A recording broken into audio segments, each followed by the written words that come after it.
Hello and welcome to another of these DG Melodeon lessons. I've got an absolute cracker for you today.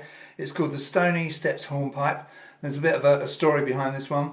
Back in December of last year, 2017, I was looking for a Hohner Lilliput very small Melodeon in the keys of B flat and E flat, and lo and behold, a very famous Melodeon player in the UK here, John Spires, got in touch with me and said he got one that he'd be happy to sell me.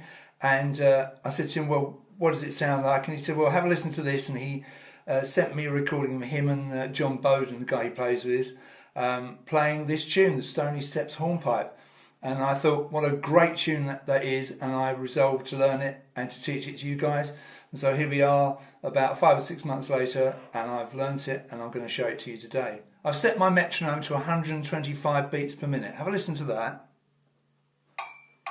So it's not the right speed, it should be faster than this, I think, but I think that's a good speed to learn the tune at. We can always speed up a bit as we go along, can't we?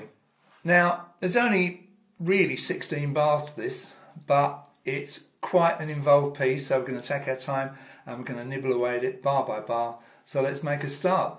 So the tempo setting on it is 140, as you can see, which is obviously much faster than I played it, and we can maybe build up to that as we go. The position home is where you start, so your first finger is placed on the root note of the G row, which is G, second finger on the button below that. So this is a fourth button start, so my fingers are set out like that. If you've got a third button start, you'll be a button above that. we're in the key of G major, so all Fs are sharpened and all the notes on the G row have the normal heads of my music and all the notes on the D row will have the diamond heads. The first bar is a pickup bar, so it's incomplete. You come in on the fourth beat of that bar and it's NC, no chord, so it's a simple note of A to start with, where our first finger is in that position home on the pull, that note there. It's 4 beats to the bar, so like I say, on the pickup bar you're going to count 1, 2, 3 and play that note of A on the fourth beat, no chord, and then you go to the next stave and what we call bar number 1. The pickup bar is called bar 0. So bar number 1, let's have a look at the right hand. And Stoney steps, I suppose is a good name because it's kind of stepping up there.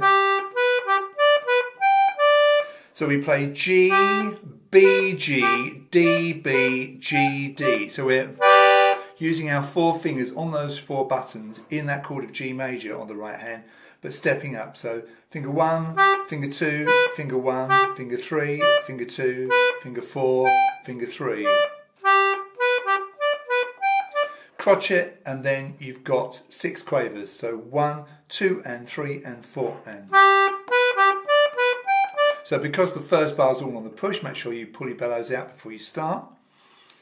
And the left hand in that first bar is G bass, G chord, and then B bass, G chord.